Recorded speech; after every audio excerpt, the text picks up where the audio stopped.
ഓം നമ ശിവായ. ജ്യോതിഷ രത്നം ചാനലിലേക്ക് ഏവർക്കും സ്വാഗതം. 2025 മാർച്ച് മാസം 29-ാം തീയതി ശനി കുംഭം രാശിയിൽ നിന്ന് മീനം രാശിയിലേക്ക് രാശി മാറുമ്പോൾ കണ്ടകശനി കാലത്തിൽ നിന്ന് മോചനം ലഭിക്കുന്ന രാശിക്കാരെയും നക്ഷത്രക്കാരെയും സംബന്ധിച്ച് ഈ വീഡിയോയിൽ പറയുന്നു. വൃശ്ചികം രാശി നക്ഷത്രക്കാരായ വിശാഖം 4-ാം പാദവും അനിഴവും തൃക്കേട്ടയും ആയ നക്ഷത്രക്കാർക്ക് വരുന്ന മാർച്ച് മാസം 29-ാം തീയതിയാകുമ്പോൾ തങ്ങളുടെ 4-ാം ഭാവമായ കുംഭം രാശിയിൽ നിന്ന് 5-ാം ഇടമായ മീനം രാശിയിലേക്ക് ശനി രാശി മാറും.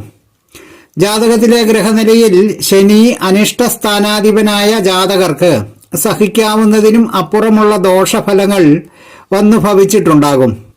ശനി ലഗ്നാധിപനോ ഉച്ച ക്ഷേത്രാധിപനോ തുടങ്ങിയ ശുഭസ്ഥാനങ്ങളിൽ സ്ഥിതി ചെയ്തിരുന്ന ജാതകർക്ക് വലിയതായ ദോഷങ്ങൾ ഒന്നും തന്നെ ഉണ്ടായി കാണാനും വഴിയില്ല.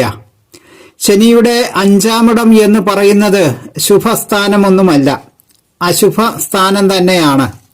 എങ്കിലും കണ്ടകശനി കാലത്തിലെ അശുഭങ്ങളിൽ നിന്ന് ഒരു താൽക്കാലിക രക്ഷയെങ്കിലും ആകുന്നു. അതുപോലെ ചിങ്ങം രാശി നക്ഷത്രക്കാർക്ക് തങ്ങൾ 7-ാമിടത്ത് ആയിരുന്ന ശനി അഷ്ടമഭാവത്തിലേക്ക് നീങ്ങുകയാണ്. അഷ്ടമഭാവം എന്നതും ശുഭകരമായ സ്ഥാനമല്ല. അഷ്ടമഭാവം നാശഭാവമാണ്. എന്നാലും കണ്ടകശനി മാറി അഷ്ടമശനിയായി എന്നതേയുള്ളൂ. അതുപോലെ ഇടവം രാശി നക്ഷത്രക്കാർക്ക് 7-ര ശനി സ്ഥാനമായ 10-ാം ഇടത്ത് നിന്ന് 11-ാം ഇടത്തേക്ക് ശനി മാറുന്നു. ഈ രാശിക്കാരെ സംബന്ധിച്ച് നേരത്തെ പറഞ്ഞ വൃശ്ചികം രാശിക്കാർക്കും ചിങ്ങം രാശിക്കാർക്കുമുള്ള മാറ്റം പോലെയല്ല. ശനി 10-ാം ഭാവത്തിൽ നിന്ന് തന്റെ ഇഷ്ടഭാവങ്ങളിലൊന്നായ 11-ാം ഇടത്തേക്ക് ശനി എത്തിയിരിക്കുകയാണ്. ഈ നക്ഷത്രക്കാരെ സംബന്ധിച്ച് ധാരാളം ശുഭാനുഭവങ്ങൾ വരുന്ന 2.5 വർഷക്കാലത്തിനുള്ളിൽ അനുഭവം ആകുന്നതാണ്. ഓരോ രാശിക്കാരെ സംബന്ധിച്ചുമുള്ള വിശദാംശങ്ങളിലേക്ക് കടക്കുന്നതിന് മുമ്പായി ജ്യോതിഷ വിഷയങ്ങളോട് താൽപര്യവും വിശ്വാസവും ഉള്ള ഏവരെയും ഒരിക്കൽ കൂടി ഈ പുതിയ വീഡിയോയിലേക്ക് സഹർഷം സ്വാഗതം ചെയ്യുന്നു. ആദ്യമായി വൃശ്ചികം രാശി നക്ഷത്രക്കാരായ വിശാഖം 4-ാം പാദവും അനിഴവും തൃക്കേട്ടയും ആയ നക്ഷത്രക്കാർക്ക് ശനി 4-ാം ഇടത്ത് നിന്ന് 5-ാം ഇടത്തേക്ക് മാറുമ്പോൾ സന്താനങ്ങളുമായി വിരഹം ഉണ്ടാകുന്നതാണ്. വിദ്യാഭ്യാസപരമായ ആവശ്യത്തെ മുൻനിർത്തിയോ തൊഴിൽ സംബന്ധമായ ആവശ്യത്തെ മുൻനിർത്തിയോ കുടുംബത്തിൽ നിന്ന് അകന്നു നിൽക്കുകയോ അല്ലെങ്കിൽ ജാതകന് അകന്ന് നിൽക്കേണ്ടതായി വരികയോ ചെയ്യുന്നതാണ്. അതുപോലെ തൊഴിൽ സംബന്ധമായ ചില പ്രശ്നങ്ങൾ വന്നു ഭവിക്കുകയാൽ തൊഴിൽ രംഗത്ത് മന്ദത അനുഭവിക്കേണ്ടി വരികയും വരുമാനത്തെയും മറ്റും ആഴത്തിൽ സ്പർശിക്കും എന്നതിനാൽ മനസ്സിന്റെ സ്വസ്ഥത നഷ്ടപ്പെടാനുള്ള സാഹചര്യങ്ങളും വന്നു ഭവിക്കാൻ ഇടയുണ്ട്. ഇങ്ങനെയുള്ള അശുഭാനുഭവങ്ങൾ ജാതകത്തിൽ ശനി ദുസ്ഥാനത്ത് നിൽക്കുന്ന ജാതകർക്ക് മാത്രമേ വന്നു ഭവിക്കുകയുള്ളൂ. ജാതകത്തിൽ സ്വക്ഷേത്രത്തിൽ അഥവാ മകരം കുംഭം രാശികളിൽ ശനിക്ക് സ്ഥിതി ഉണ്ടാകുകയോ ഉച്ചക്ഷേത്രമായ തുലാത്തിൽ സ്ഥിതി ഉണ്ടാകുകയോ ഇഷ്ടസ്ഥാനങ്ങളിൽ വർഗോത്തമം ചെയ്ത് നിൽക്കുകയോ ചെയ്യുന്ന ജാതകർക്ക് യാതൊരു വിധത്തിലുമുള്ള അശുഭങ്ങൾ ശനിയുടെ സഞ്ചാരഫലമായി ഉണ്ടാകുന്നതല്ല. മറിച്ച് അശുഭസ്ഥാനത്ത് സ്ഥിതി ചെയ്യുന്ന ജാതകർക്ക് ഇങ്ങനെയുള്ള അശുഭ അനുഭവങ്ങളിൽ നിന്ന് രക്ഷ നേടുന്നതിന് ശാസ്താക്ഷേത്ര ദർശനവും വഴിപാടുകളുടെ സമർപ്പണങ്ങളും, അതുപോലെ വൃശ്ചികം രാശിക്കാർക്ക് സുബ്രഹ്മണ്യ സ്വാമി ക്ഷേത്ര ദർശനവും വഴിപാടുകളുടെ സമർപ്പണങ്ങളും അനിഷ്ടങ്ങൾ ഒഴിവാക്കി ശുഭഫലങ്ങൾ ലഭ്യമാകുവാനേറെ സഹായിക്കുന്നതാണ്.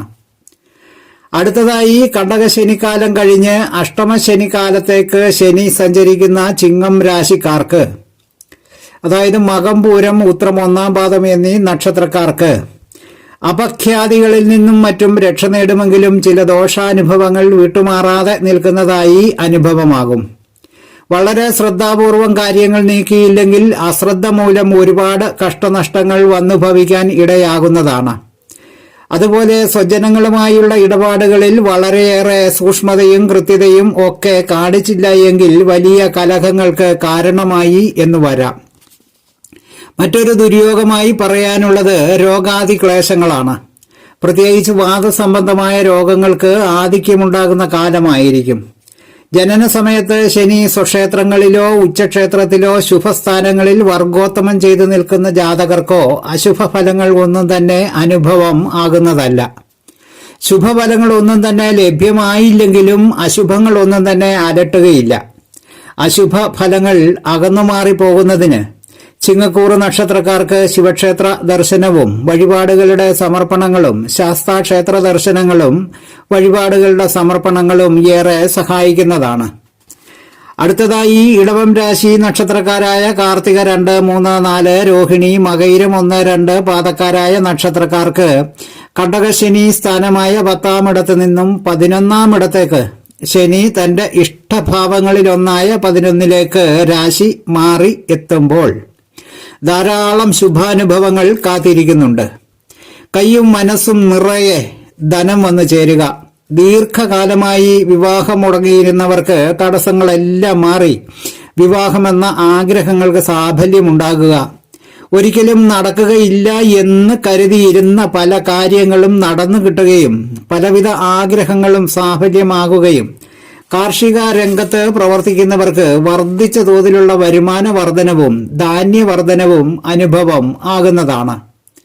ജനന സമയം ശനി തന്റെ ഇഷ്ടസ്ഥാനങ്ങളിൽ സ്ഥിതി ചെയ്യുന്ന ജാതകർക്ക് വളരെയേറെ ശുഭാനുഭവങ്ങൾ അടുത്തു വരുന്ന 2.5 വർഷക്കാലം ശനി പ്രദാനം ചെയ്യുന്നതാണ്. ശനി ത്രികോണാധിപനാകുക, സ്വക്ഷേത്രത്തിൽ നിൽക്കുക, ഉച്ചക്ഷേത്രത്തിൽ നിൽക്കുക, വർഗോത്തമം ചെയ്യുക തുടങ്ങിയ നിരവധിയായ ശുഭസ്ഥാനങ്ങൾ ശനിക്കുണ്ട്.